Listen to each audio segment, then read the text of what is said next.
예레미야서 15장 10절부터 21절까지.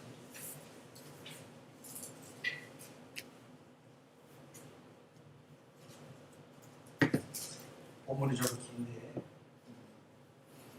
이 본문은 예레미야하고 하나님이 대화식으로 주고받는 그런 내용으로 되어 있습니다. 두 번의 주고받는 기도와 그에 대한 응답으로 내용 좀 아시고 읽으시면 좋겠습니다. 10절이 예레미야의 기도고 11절로 14절이 하나님의 응답이에요. 그리고 15절로 18절이 다시 예레미야가 하나님 앞에 기도하는 그리고 19절에서 21절이 하나님의 그에 대한 응답. 두 번의 기도와 하나님의 응답, 또 기도와 하나님의 대답. 10절부터 21절, 예레미야 15장 10절부터 21절 같이 합독하겠습니다. 내게 재앙이로다 나의 어머니여, 어머니께서 나를 온 세계에 다투는 자와 싸우는 자를 만날 자로 낳으셨다. 내가 구워주지도 아니하였고 사람이 내게 구이지도 아니하였건만은 다 나를 저주하는 거다. 여호와께서 이르시되 내가 진실로 너를 강하게 할 것이요 너에게 복을 받게 할 것이며 내가 진실로 너의 원수로 재앙과 환난의 날에 너에게 강구하게 하리라. 누가 능히 철 곧 북방의 철과 못을 꺾으리요. 그러나 너의 모든 죄로 말미암아 너의 국경 안의 모든 재산과 보물로 값없이 탈취를 당하게 할 것이며 너의 원수와 함께 너가 알지 못하는 땅에 이르게 하리니 이는 나의 진노의 맹렬한 불이 너를 사르려 함이라. 여호와여 주께서 하시오니 원하건대 주는 나를 기억하시며 돌보시사 나를 박해하는 자에게 보복하시고 주의 오래 참으심으로 말미암아 나로 멸망하지 아니하게 하옵시며 주를 위하여 내가 부끄러움 당하는 줄을 아시옵소서. 만군의 하나님 여호와시여 나는 주의 이름으로 일컬음을 받는 자라. 내가 주의 말씀을 먹었사오니 주의 말씀은 내게 기쁨과 내 마음의 즐거움이오나 내가 기뻐하는 자의 몸 가운데 있지 아니하며 즐거워하지도 아니하고 주의 손에 붙들려 홀로 있어 앉아사오니 이는 주께서 분노로 내게 채우셨음이니이다. 나의 고통이 계속하며 상처가 중하여 낫지 아니하면 어찌 됨이니까. 주께서는 내게 대하여 물이 말라서 속이는 시내 같으리까. 여호와께서 이와 같이 말씀하시되 내가 만일 돌아오면 내가 너를 다시 이끌어 내 앞에 세울 것이며 내가 만일 헛된 것을 버리고 귀한 것을 말한다면 너는 나의 입이 될 것이라. 그들은 너에게로 돌아오려니와 너는 그들에게로 돌아가지 말지니라. 내가 너로 이 백성 앞에 견고한 성벽이 되게 하리니 그들이 너를 칠지라도 이기지 못할 것은 내가 너와 함께하여 너를 구하여 건짐이라. 여호와의 말씀이니라. 내가 너를 악한 자의 손에서 건지며 무서운 자의 손에서 구원하리라. 아멘.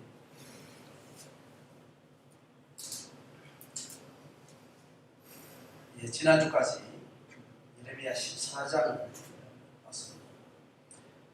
예레미야 14장과 15장에 넘어오는 흐름의 맥락은 어떤 거냐면 예레미야 14장이 제가 세 번에 걸쳐서 말씀을 나눴는데 14장이 이스라엘의 이 절망 앞에 예레미야가 하나님을 탄식하는 중보기도가 14장의 핵심 내용이에요. 그렇죠. 그 중보기도가 오늘 본문처럼 하나님 앞에 쏟아지고 또 하나님 응답하고 또 하나님 앞에 또 기도하고 하나님 응답하고 이제 그런 내용으로 예레미야 14장 전체의 흐름이 쭉 이어오면서 15장까지 넘어옵니다. 그래서 15장 9절까지가 앞에 14장 전체와 연결되는 한 덩어리의 내용으로 이렇게 나요. 그리고 오늘 10절부터 21절까지 약간 차원이 다른 앞에 14장과 15장 9절까지 있는 내용 전체 덩어리가 하나님 앞에 드려야 되는 기도인데 오늘 10절부터 21절까지의 기도는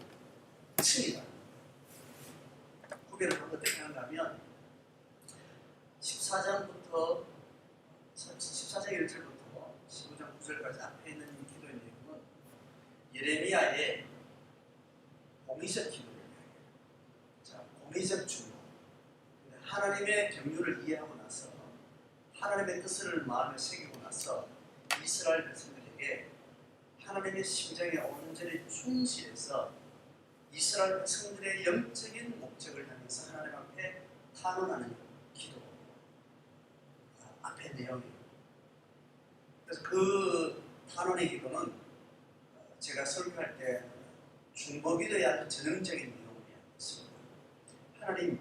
하나님이 이스라엘 백성들을 향해서 계획하고 뜻하고 이때까지 그 역사를 이끌어 오신 하나님의 뜻이 있는데 그 뜻이 지금 좌절되는 것 같이 보여지고 하나님이 분노로 사랑하셨던 아직도 사랑하는 그의 백성을 지금 진노로 지금 재앙으로 치고 있는데 하나님 이것이 하나님의 뜻이 좌절되지 않게 회복시켜 주시고 하나님께서 온전히 성취하기를 원합니다라는 중보기도를 드리고 그 드릴 때 그들의 백성들의 고통과 그들의 죄를 자기 것을 부리고 와서 그들의 고통을 안타까워하고 애통하는 마음으로 기도를 해요.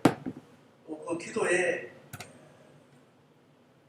베이스가 뭐냐면 이들의 필요가 아니라 하나님의 경륜과 하나님의 뜻과 하나님의 필요에 기반을 두고 이스라엘 백성들의 회복을 기도합니다. 그래서 이제 중보기도의 아주 중요한 특징을 세 가지를 이야기했습니다.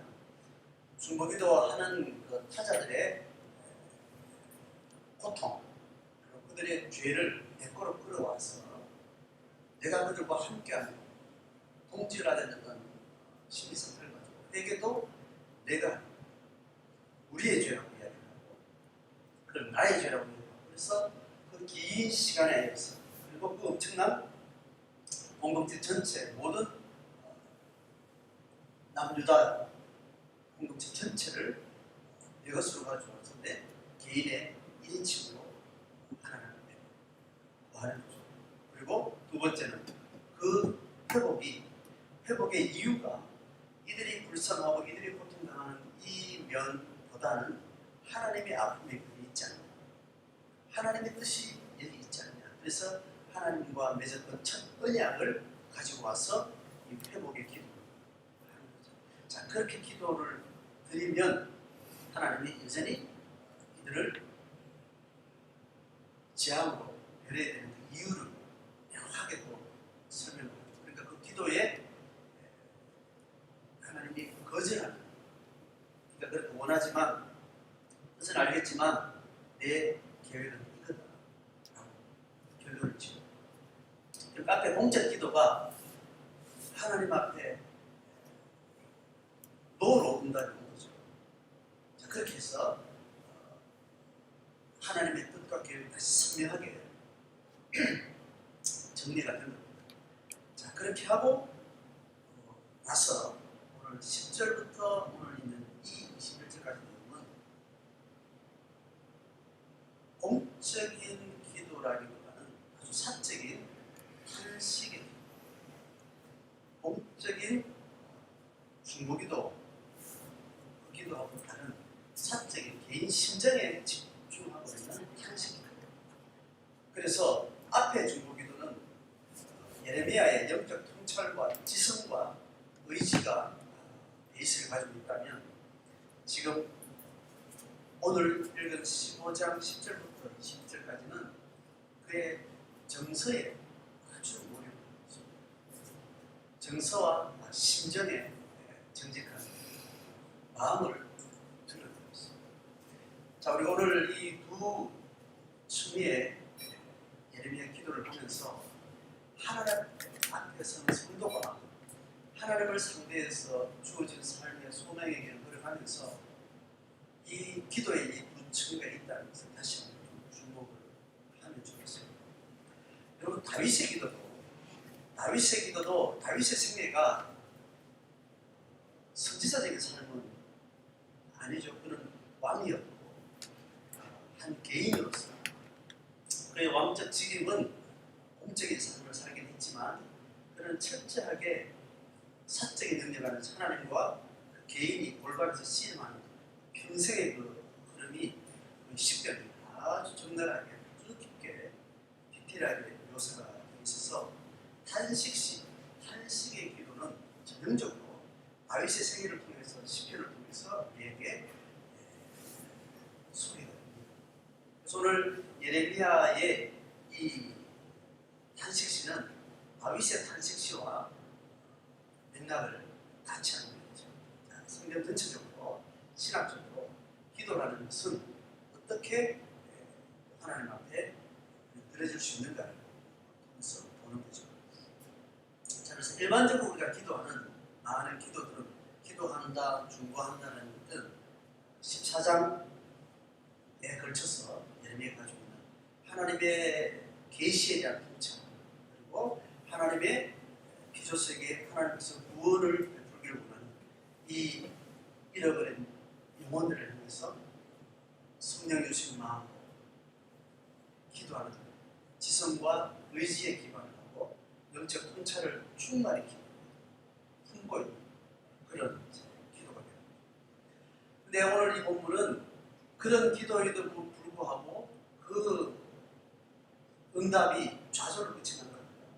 그리고 그 기도의 방향을 같이 해서 그가 하나님의 메시지를 전하고 이스라엘 백성들의 죄를 낱낱이 바라보고 그것이 보통 그들의 하나님의 분노 이런 것이 자기의 마음과 동질화될 때 오는 정서적 스트레스라는 것이 있습니다.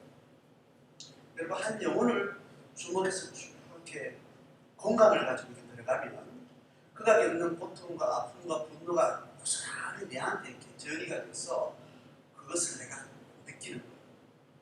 이 공감이라는 것은 하나님이 주신 굉장히 중요한 성품이고 또한 은사인데 하나님의 신성에 가까이 가면 갈수록 우리는 공감에 대한 힘이 커지게 되어 있습니다.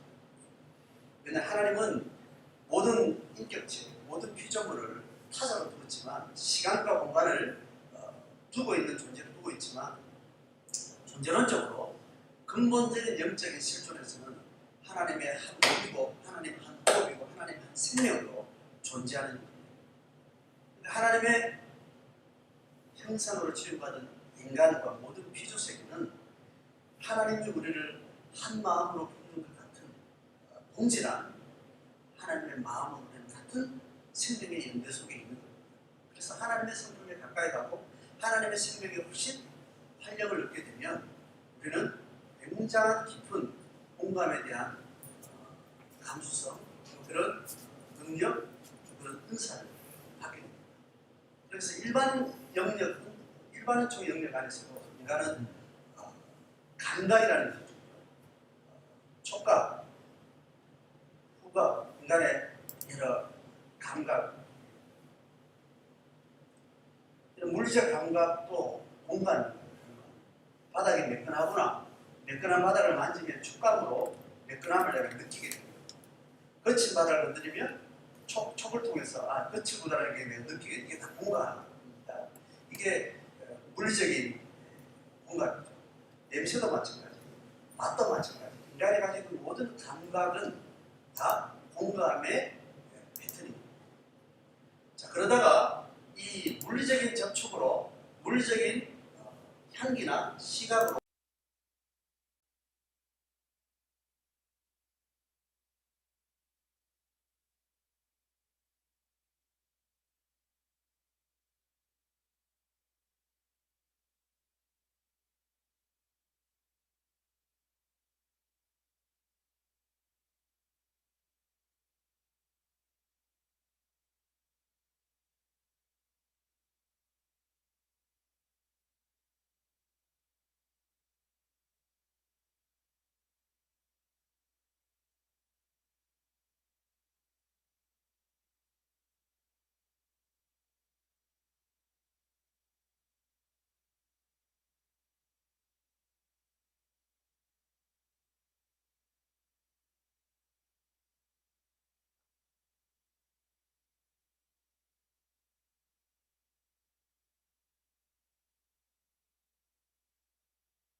은혜에 충만한 것처럼 하나님을 맞서고 있고 하나님께 반역하고 있고 하나님과 동떨어 있는 그 영혼의 죽은 상태의 비참한 상황이 내게 느껴지고 보여질 때 그가 겪는 스트레스와 고통과 아픔이. 자, 그래서 성경을 향해서 충만한 마음으로 다가가는 손길은 그 성김이 좌절되어지고 성김이 필요한 그들의 상태에 더 깊이 들어가며 갈수록 그들의 거칠고 아픔들이 내게 느껴지면서 내가 굉장한 고통을 또한 스트레스를 또 정서적인 혼란을 겪게 됩니다. 또 이것도 어디서 처리가 되는가 하면 또 하나님으로부터 또 이 만지심을 겪게 됩니다. 이 두 처리가 지금 예레미야에게 나타나는데 오늘 이 10절부터 21절까지 예레미야는 한 시국 이 상태는 영적으로는 건강한 중보기도 했던 상황에서 굉장히 좌절되고 다운되죠. 그런데 뒤에 보면 알겠지만 영적으로 정상적인 상태가 아니에요. 그러니까 이런 순환이 있거든요. 순환이 있어요. 내가 하나님의 생명의 풍성함을 가지고 생명 없는 것으로 살아가면 갈수록 그들의 생명 없음이 나한테 정리가 돼요. 그럼 내가 나가 떨어져서 하나님 앞에 생명 없는 상태, 하나님의 풍성함이 메말라진 상태로 또 하나님 앞에 놓여지게 되면 다시 이 메마름을 가지고 하나님 앞에 이 메마름을 하나님 앞에 가지고 나가요. 그러니까 그대로 나는 전혀 느낌 없이 어떤 내가 어떤 고통이나 희열이나 다양한 감정 느낌 없이 그들의 고통을 가져와서 하나님께 가져가는 게 아니에요.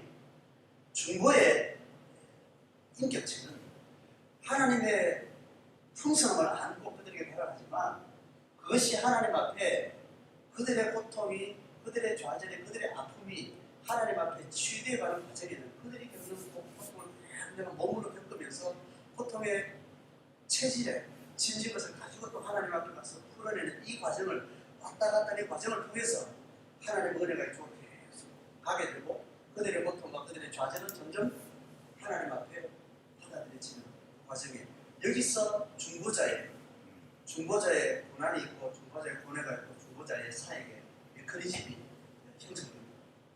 그래서 예레미야 선지자의 황성한 사역에 아주 끝발날리는 영적으로 풍성한 기계가 탁 올라와 있는 그런 선언, 그런 일관성, 그런 고난, 그 고난이 굉장히 영웅 같은 모습을 보이지만 정상적인 인격은 절대로 여기 묻지 않습니다. 이 영웅과 같이 화려하게 하나님의 마음으로 엄청난 사역을 진행하는 사람은 그 반대급부에 그 왕성한 사역에 건강하면 건강할수록 그의 정서와 그의 내면 세계는 아주 예민하게 고통당한 사람, 그걸 시달리는 실제가 정비례하게 있습니다. 이것을 무시해서도 안 되고 이거를 억압해서도 안 되고 그대로 하나님 앞에 정직하게 끌어져 나와요. 그래서 나와서 이것이 하나님 앞에 올려져요. 이 상태는 영적으로 정상적인 상태가 아닌데 이 과정을 하나님 그의 기도는 재앙으로다 화로다 하면서 누굴 부르는가 하면 어머니를 부르는 자, 어머니를 부르는 이 예레미야의 영적으로 지금 정상 상태가 아니라 그랬죠. 이 상태로는 사역을 할 수 없는 상태라고 하는 뒤에 평가를 했어요. 그렇지만 하나님의 사역하는 자는 이 흐름이 투명하게 하나님께 드러나야 돼요. 하나님이 이걸 탓하지도 정죄하지도 않습니다. 그러나 이것은 하나님이 만져가는 과정에서 이 자리에서 다시 일어나기를 하나님께서 격려를 하시는데 이 상태에서 예레미야가 어머니를 하나님은 아버지를 불러야 될 텐데 어머니를 불러요. 육신의 어머니. 그러니까 지금 마음 상태가 이게 완전히 절망과 좌절의 밑바닥에 지금 엎드려지는 거죠. 어머니를 부르는 두 가지 이유예요. 인간적으로 자기 연민에 빠져 있는 거예요. 하나님 아버지를 부른다는 것은 굉장히 영적인 상태가 좋은 상태예요. 인간적 어머니를 부르는 것은 인간이 가지고 있는 그 본성 속에 자기 연민에 빠져 있는 상태라고 우리는 더듬어 이해할 수 있고 지금 직접적으로는 어머니를 부르는 이유가 뭐냐면 내가 왜 태어났느냐 내가 태어난 것, 내 존재의 이유를 하나님 아버지께서 나를 계획하시고 뜻하시고 어머니라는 어떤 생물학적 과정을 통해서 보내셨다. 이게 우리가 영적으로 통찰하고 있음에도 불구하고 영적 상태가 하나님하고 단절된 상태에 있으면 인간적인 기원을 자기 존재로 봅니다. 엄마가 안 태어났겠으면 내가 안 태어났겠지. 이런 말도 안 되는 이야기를 하는 겁니다. 엄마가 나를 낳은 것이 이게 지금 문제다. 이렇게 이야기를 합니다. 우리가 하나님 아버지의 아버지 되시고 하나님 아버지의 영적 구성 그리고 중간에 인간의 아버지 어머니 되시는 사실은 하나님 주시는 방편이라는 이게 분명한 세계관을 가지고 있음에도 불구하고 하나님으로 풍성하면서 탈진되고 나면 내 존재의 이유를 육신에 두고 생각을 하고 이런저런 그런 생각들이 내 마음속에 감정으로 불어넣게 자, 이쯤에서 인간의 감정을 인간의 정서를 하나님 앞에 건강하지 않은 상태에서 인간의 정서의 어떤 메커니즘을 상당 심리에서 이야기할 때 가옥간에 묶여있는 망아지가 길들여지지 않은 상태잖아요. 망아지는 홍신도 많고 이게 몇백 공천을 어디 튈지 모르는 또 어디 가서 어떻게 또 사고 칠지 모르는 또 다칠지 모르는 그런 위험한 그런 존재인데 이 근력은 왕성하고 그래서 고삐 풀려서 망아까지 튕겨서 나간 망아지라고 이렇게 설명을 합니다. 그런데 인간의 심리와 마음은 하나님 앞에 잘 정렬되지 않은 인간의 본성이고 마음 메커니즘이라는 것은 어떤 지적인 기준이나 어떤 도덕적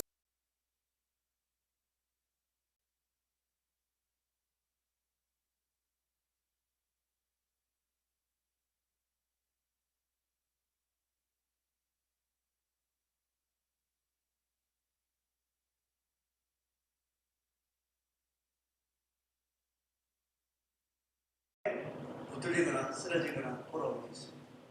그래서 마음은 통제하는 게 아니고 마음은 평가하는 거예요.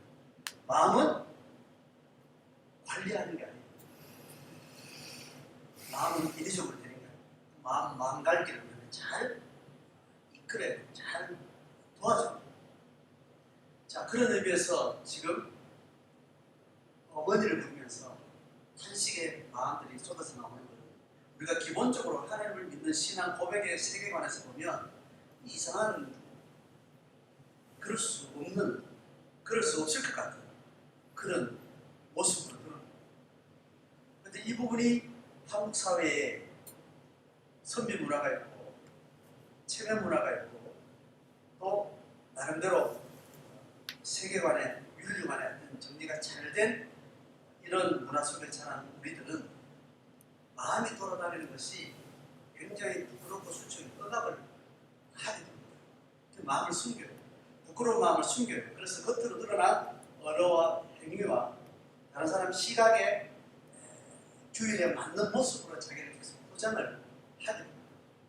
처음에 포장하려고 하는 것이 아니라 마음 공한 것을 자꾸 이렇게 숨기다 보니까 마음은 딴 데가 있고 말은 또 다르게 말하고 행동도 다르게 말하고 이런 것들이 우리는 일상화되어 있어서 감정은 드러내는 것이 아니라 감정은 숨기는 거다, 억압하는 거다. 이게 자연스럽게 문화가 됩니다.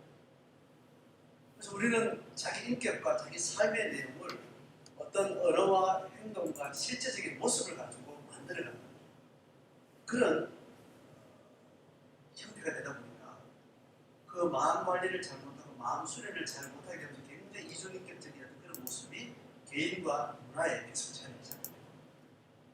그러면서 옛날에는 이런 도덕적인 규율을 잘 만들어가는 그 문화에 맞는 합당한 마음 관리를 할 수 있는 라이프 스타일이 허락이 됐어요. 그런데 지금 산업화 시가 되고 경제화하게 되고 아주 서구적인 어떤 문화가 들어오게 되면서 마음을 잘 관리하고 마음을 잘 챙기고 마음을 잘 훈련할 수 있는 그런 환경이 다 파괴가 돼요. 가정이 깨지기 시작하고 시간이 쫓기고 성취와 경쟁에 계속 내몰리게 되면서 그리고 사회 전체가 마음을 들여다보는 교육이나 어떤 문화나 인성 자체가 점점 약해지면서 마음과 몸이 언어와 내면의 정서가 점점 괴리를 가지게 되고 그것이 건강한 거죠. 문제가 없는 거죠. 그렇게 되는 현상까지 오게 되는 거죠. 그래서 다윗의 탄식의 기도를 잘 들여다보면요. 탄식의 기도를 들여다보면 이게 믿는 사람이 맞는가 할 정도로 의심이 갈 정도로 굉장히 이해가 안 되는 부분이 있습니다. 믿음 좋은 한 인간의 인격을 두고 그 심정을 들여다보면 이게 합치가 안 되는 거예요. 근데 사실은 모든 인격들은 자기가 주목해서 보지 않아서 그렇지 마음이라는 것은 그렇게 행위와 아는 것과 또 남들에게 드러나는 것과 전혀 다르게 보여요. 그 메커니즘을 잘 알고 그것을 잘 관리하고 드러내고 그것을 순화시키는 훈련들이 안 된 사람들을 계속 의감을 하면서 이중인격들이 그런 스트레스를 계속 안고 살아가게 돼요. 지금 예레미야는 그것을 하나님 앞에 툭 내놓습니다. 엄마가 나를 안 태어나고 있습니다. 지금 내 상황은 뭐냐면 저주받은 인간 같다. 말할 필요 없이 예레미야가 계속 하나님의 뜻을 붙들고 이렇게 가는데 온 공동체가 그를 공격하고 집단적으로 공격하고 또 이 하나님의 마음이 성취되고 하나님께 기도하는데도 불구하고 하나님도 좌절에 당하는 거죠. 많은 거예요. 이거 네가 받아야 돼. 그러니까 그 스트레스를 지금 고백을 합니다. 그래서 재앙이라도 나의 어머니 내가 다투는 자와 싸우는 자 평생을 다투고 싸우고 이러한 사람으로 내가 지금 태어나가지고 그리고 내 상황이 내 의도와 내 어떤 행위의 결과와 상관없이 계속 저주가 내 가운데 경험이 됐습니다. 그걸 이야기하니까 11절에 하나님께서 바로 답을 줍니다. 강하게 할 것이요 너를 복받게 할 것이요 너의 원수로 너를 내게 강구하게 원수가 누구보다 가벼웠는데 나중에는 네가 원수 위에 서게 된 것은 이런 하나님의 일반적인 잘 이야기하시는 그런 복의 이야기를 합니다. 자 이렇게 이야기하고 나서 하나님이 또 한 번 이야기합니다. 북방의 철과 돛을 누가 뺏겠느냐 내 모든 죄로 인해서 탈취당하게 되고 알지 못하는 땅에 끌려가게 되고 나의 진노의 맹렬한 불이 너희를 살 것이다. 자, 이게 첫 번째 대화로 미친 하나님. 오늘 핵심은 뭐냐면 15절부터 이야기해요. 디테일하게 그의 심정을 언급합니다. 자, 15절 가면 주는 나를 기억하시며 돌보시사 나를 박해하는 자에게 보복해라. 여기서 지금 드러나는 모든 원수나 박해하는 자들은 지금 이스라엘 백성들의 그 저항과 공격적인 이 상태를 본다고 좀 그렇게 주목하면 좋겠습니다. 그리고 두 번째는 주의 오래 참으심으로 말미암아 나를 멸망치 않게 하라.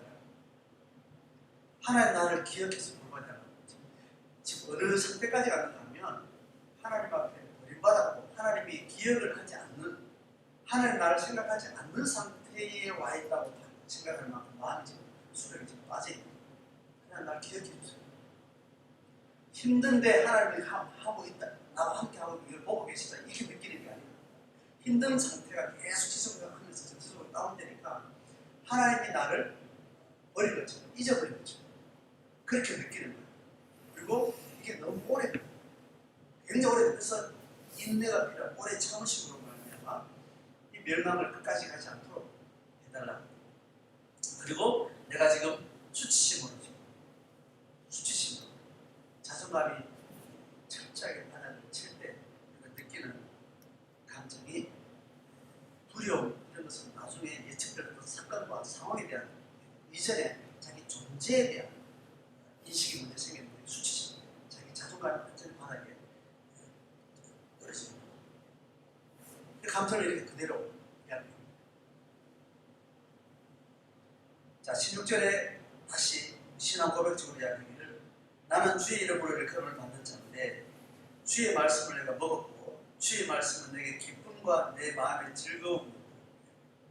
근데 문제는 주의 말씀을 먹어서 그것이 내게 기쁨과 마음의 즐거움이었다는 거예요. 그런데 17절에 보면 내가 기뻐하는 자의 모임 가운데 앉지 않았다. 그리고 즐거워하지도 아니하고. 하나님의 말씀이 내게 즐거움과 기쁨을 줬는데 그것은 사실인데 그 말씀과 그 하나님의 함께 하시는 기쁨에 의해서 내가 주어진 길을 가다 보니까 기뻐하는 자, 나를 환대해주고 나와 함께 기쁨을 나누고 좋은 것을 조합할 수 있는 그런 무리 속에 내가 가 있지 않게 됐다.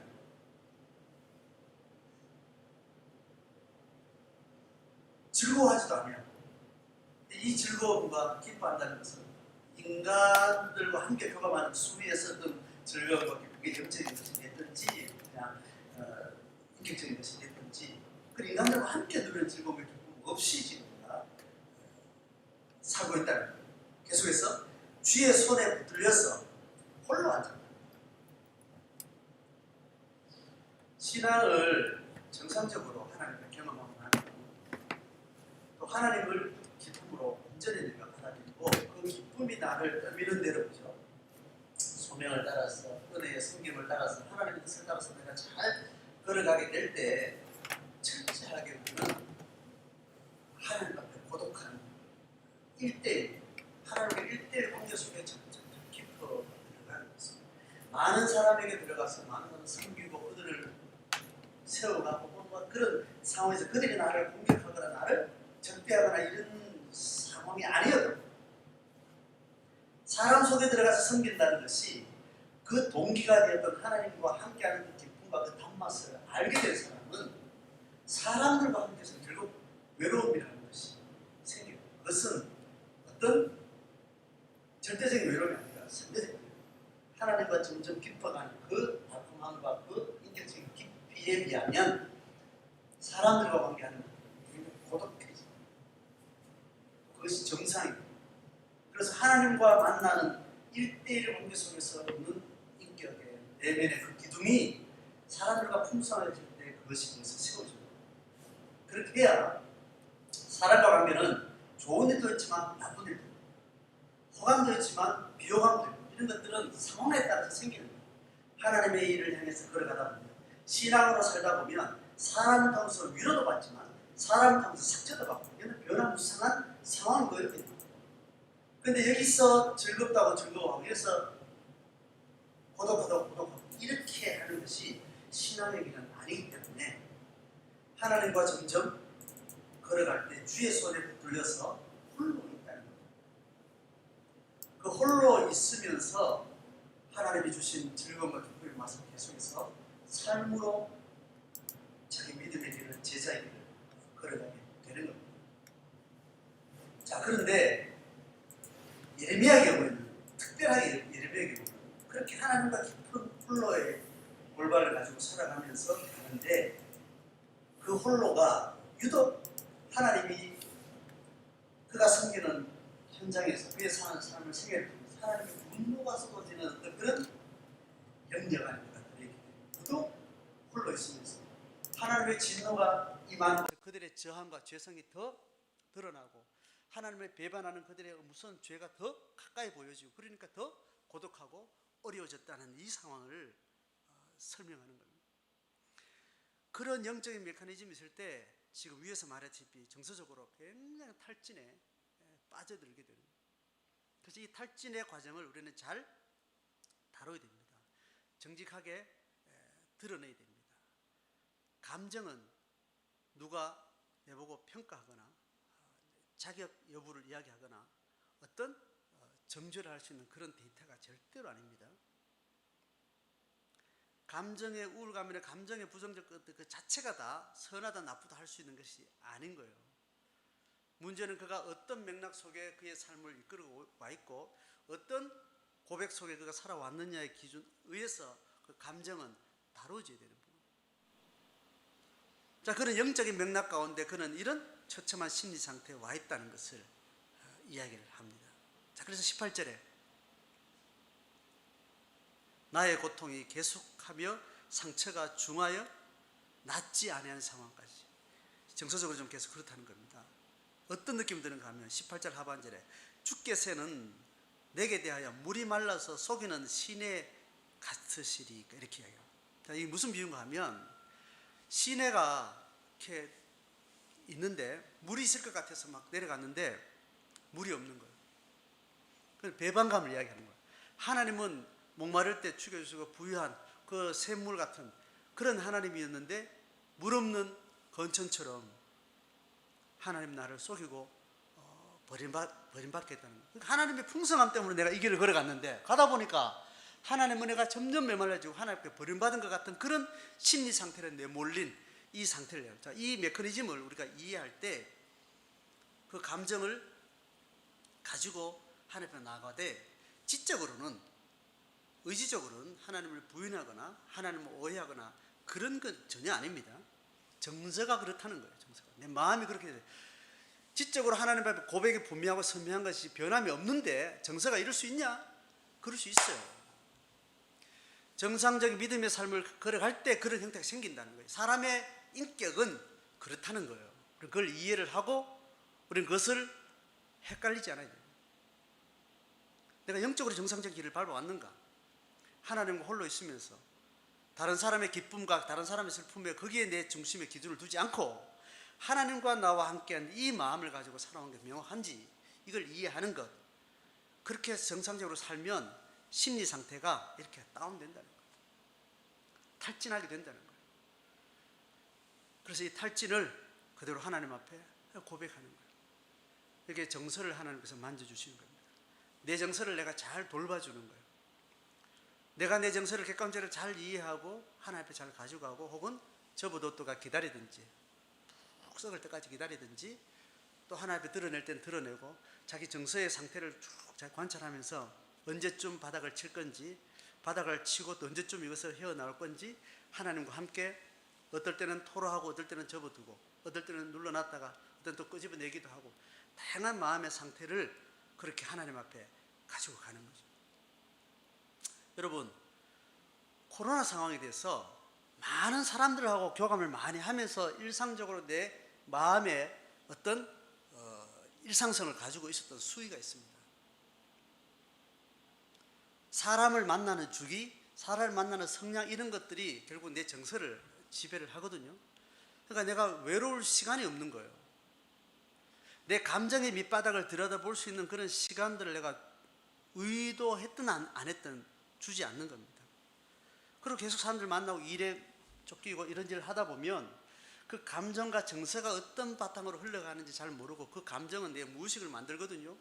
그 감정에 내가 어떤 상태에 있는지 잘 모르고 그냥 살아가는 겁니다. 사건 터지면 아차군 하고 다 접어치우고 내 감정에 내 내면에 들어가지만 그렇지 않은 상태에 그냥 가는 거예요. 그래 가다가 어느 날 코로나 상황이 와가지고 집단이 이런 경험을 하잖아요. 집에 다 사람을 안 만나게 되는 거예요. 그러면서 오랫동안 혼자 있는 시간을 이렇게 지내다 보면 사람은 자기의 속에 있는 인격 또 내면 속에 깊이 이렇게 들어가게 되는 그런 상황이 생겨요. 조용히 있다 보면. 그러면 좋은 내면이 발견되는 사람도 있는가 하면 굉장히 안 좋은 내면을 만나게 되기도 하는 거죠. 치매를 딱 걸려보면 치매는 그 사람의 정서병이라고 그러잖아요. 그 사람 속에 있는 무의식 속에 있는 정서가 완전히 그대로 100% 드러나는 거예요. 치매는. 지적인 의지적인 어떤 활동 자체가 딱 중단되고 감정이 드러나는 거예요. 그 치매가 걸리면서 굉장히 평안한 그런 삶을 살아가는 사람이 가끔 있어요. 마음 훈련을 많이 한 사람, 기도 많이 한 사람. 제가 가까이 제 사돈 쪽에 어른을 내가 봤는데 평생 기도하시고 새벽 기도하면서 신앙으로 살아오신 권사님인데 그 치매 상황이 너무 평안한 거예요. 근데 많은 경우에는 치매 걸리면 그 속에 정서가 만나지는 굉장히 거칠고 억압된 것들이 막 드러나서 굉장히 힘들어지는 거예요. 자, 그 상황을 우리가 코로나 상황을 겪으면서 개인적으로 이렇게 다양하게 겪을 수 있습니다.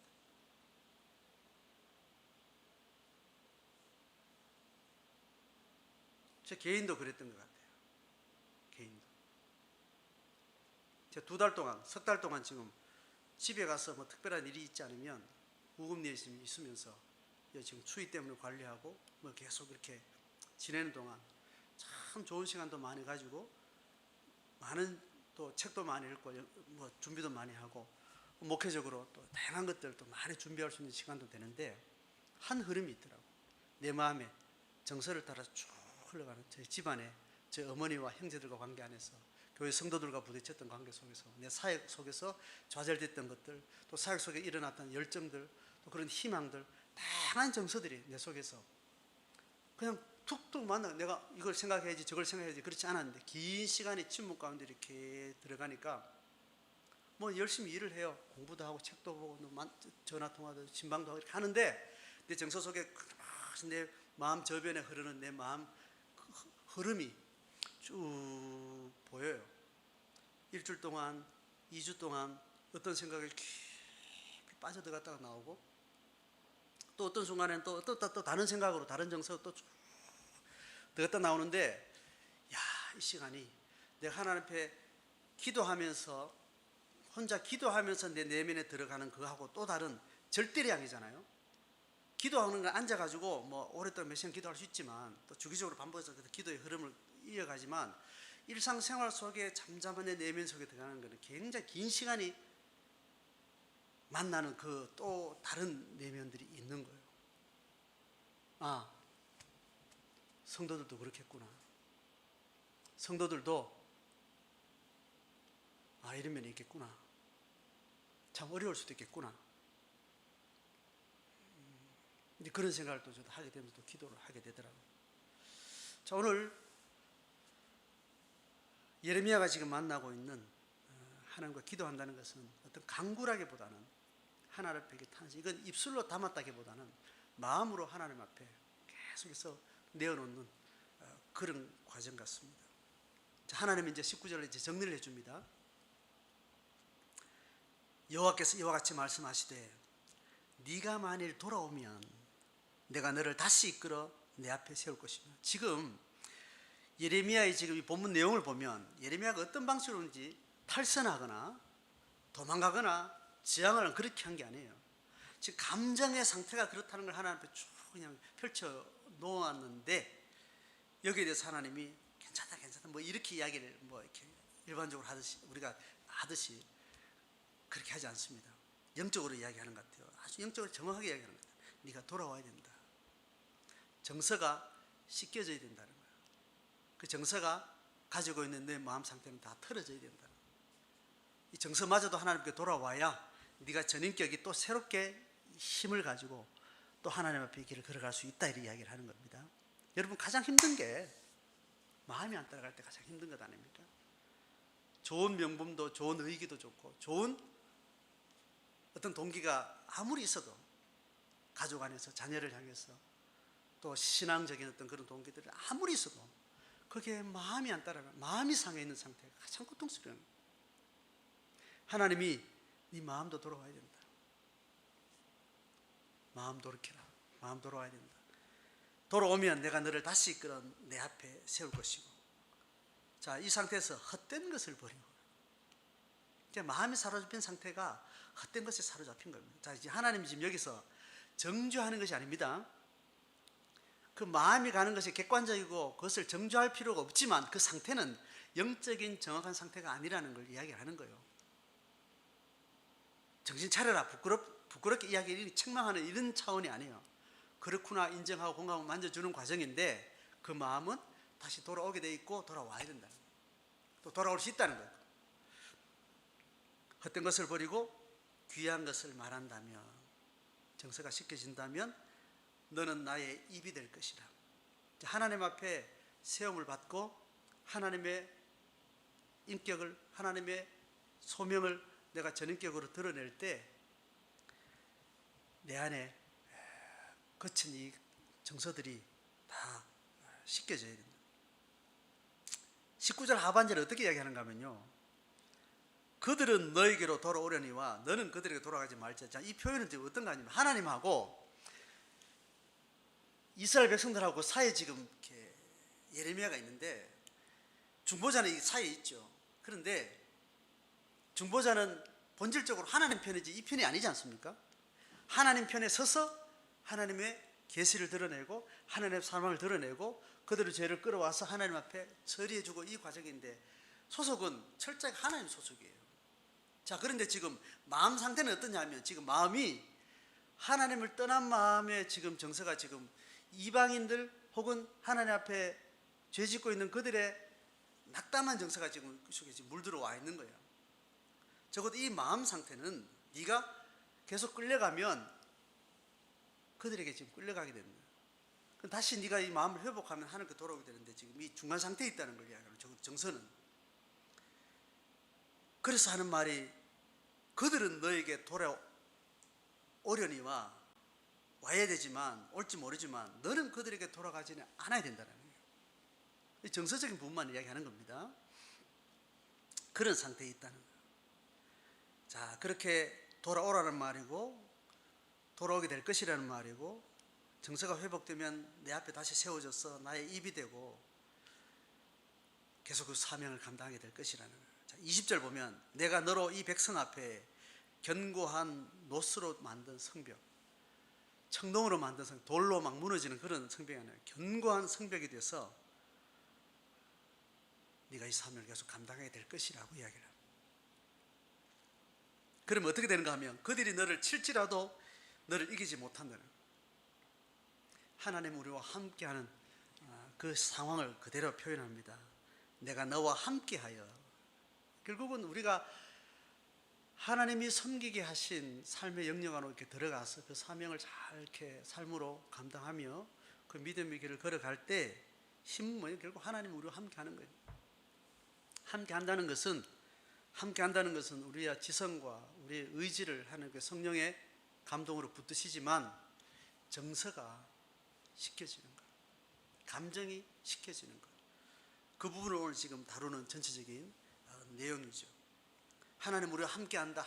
우리는 수많은 경험도 하고 수많은 말도 하지만 우리가 함께하는 부분들이 지적인, 의지적인, 정서적인 영역을 따로 떼서 특별히 정서적인 영역이에요. 하나님이 우리와 함께하는 방식, 그 메커니즘을 우리가 잘 이해를 해야 됩니다. 절대로 억압해서 되지 않고 그것 가지고 부끄러워할 일도 아니에요. 정상이에요. 이거 잘 안 되는 사람이 목회자예요. 목사가 감정을 다 말할 수 없는 거예요. 결국은 공동체가 전인격으로 함께한다 할 때 가장 안 되는 위치에 있는 사람이 목사인 거예요. 목사는 조직의 상 끝에 있습니다. 그래서 계속 섬기는 사람으로 굉장히 권위 있는 사람으로 이 존재 이미지 자체가 이걸 망하게 하는 거예요. 공동체를 영적으로 건강함의 모든 결정을 해야 될 이 목회자가 가장 영적으로 건강하기 힘든 구조 속에 있다는 것이 우리가 경험하는 교회에 있던 이 구조 자체가 한계인 거죠. 잘 안 됩니다. 제가 어느 날 막 감정을 막 이야기하면 여러분 굉장히 낯설지 않겠어요? 어떻게 받아들이겠어요? 제 아버님 돌아가셨을 때 셀 리더들하고 이렇게 그것도 아줌마들이죠.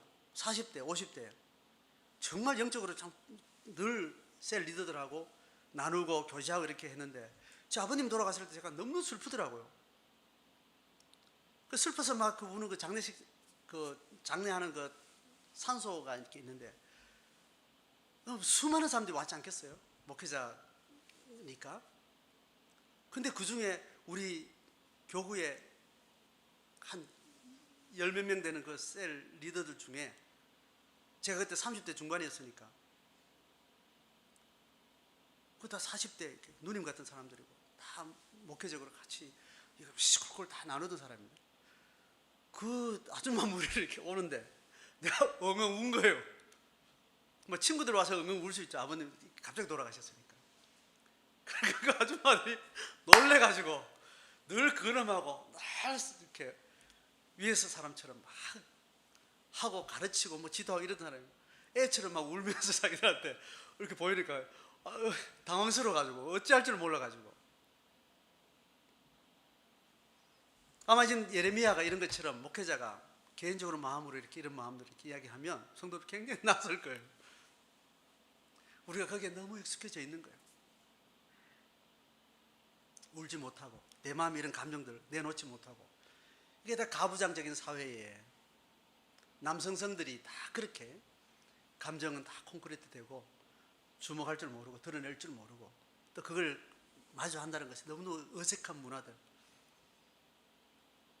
목사는 그래도 늘 자매들을 많이 만나니까 뭐 그나마 이해도 하고 공감도 한다 치지만 늘 직장 가서면 상사들 속에 조직 속에 붙들려 있는 그 남자 형제들은 이 감정을 가지고 이렇게 표현하고 주목하고 교감하고 한다는 것이 너무너무 어색해요.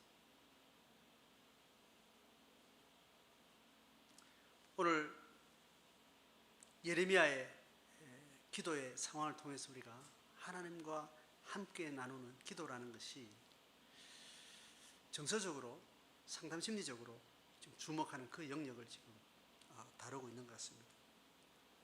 오늘 정리를 하면 하나님 앞에 믿음으로 산다는 것이 우리가 성경을 이해하고 통찰하고 마음에 열정을 주시고 소원을 더 행하신 하나님 앞에 내가 보기에도 당당하고 남 보기에도 의젓한 그런 어떤 삶의 영역들에서 살아가는 모습이 있는가 하면 내 자신이 나를 보기에도 부끄럽고 수치스럽고 남들 보기에 내놓을 수 없을 정도로 그런 돌아다니는 망아지 어떻게 잡을 수도 없고 의지로 누를 수도 없고 그냥 내 돌아다니는 내 감정 상태를 이걸 어떻게 처리해야 될까? 이걸 어떻게 건강하게 하나님 앞에 다뤄야 될까? 이걸 어떻게 기도해야 될까? 그런 부분에 우리에게 지혜를 주는 것 같습니다. 코로나 상황을 지나면서 우리가 다시 셀 모임을 하려고 하고 또 성도와 영적 코이노니아를 사귐을 이야기할 때 우리가 중요한 부분들은 사실은 이 영역이죠. 인격적으로 서로 나눈다 할 때는 사실 정서적인 부분도 이렇게 잘 다루고 만져주고 그것이 하나님 앞에 잘 처리되어지고 그래서 늘 지적으로 의지적으로 걸어가는 삶의 길 속에 내적으로 탄탄하고 영적으로 충만한 힘의 근거가 이런 내적인 마음길을 다루는 그런 하나님과 교감에서 그 마음길을 서로 신앙 안에서 성령 안에서 서로 만져가는 그런 성도의 나눔이 필요한 것입니다. 마지막으로 하나님께서 이렇게 말합니다. 내가 너와 함께해서 구원하여 건지겠다. 그리고 너를 구출해 주겠다. 그리고 속해 주겠다. 지금 구약에 나오는 야슈아, 나찰, 파다 이 아주 굉장히 구원에 대한 중요한 단어 세 가지를 다 나열하면서 너를 총체적으로 너를 건져주겠다는 약속을 하고 있습니다. 하나님 앞에 우리가 받은 약속을 우리가 경험하는 그 과정 가운데 우리가 이런 내적인 정서적인 탄식의 기도가 얼마나 중요한지 우리의 인격 속에 이 부분이 얼마나 중요하게 우리가 또 다뤄져야 되는지 또 말씀을 통해서 돌아보게 됩니다. 오늘 기세 좋게 하나님 앞에 선지자직을 감당하는 예레미야의 그 반대급부에 정말 연약하고 여린 그 심령의 상황을 보면서 우리도 하나님 앞에 건강한 인격으로 건강한 내면으로 회복되어지고 또 하나님 앞에 신실한 신앙의 또 삶을 힘있게 감당할 수 있기를 주의 이름으로 축복합니다.